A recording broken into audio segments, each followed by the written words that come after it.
Just to add a little bit more on pricing, I talked about time-based and value-based pricing in my previous video, so I just wanted to separate that out a little bit more. So time-based pricing is when you charge for your time. So it's usually an hourly rate or a daily rate.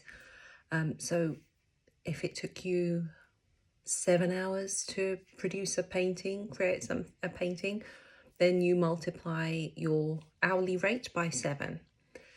Value-based pricing is a little bit different. So this focuses on what your worth is to the client or the customer. So it's beyond the time it took you to create something.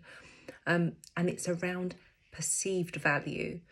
This is trickier because it's like an intangible concept. But think about the perceived value as like the impact or the prestige or the uniqueness of your work, or perhaps it's made with some special or rare material or something, or just something that makes it very different to whatever else is out there.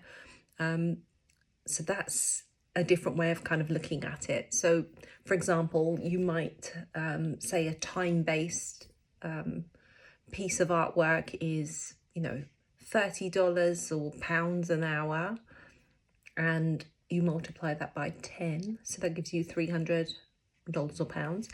However, the value-based price of that could be £1,000 or $1,000 because of perhaps the story or the impact that specific art's going to have.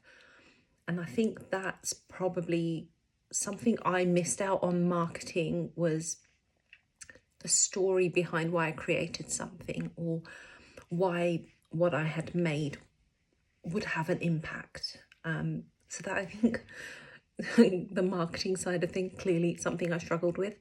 But I think if you're aiming for value-based pricing, you need to be able to convey what that value is rather than time-based. And obviously you can charge a lot more for the value-based.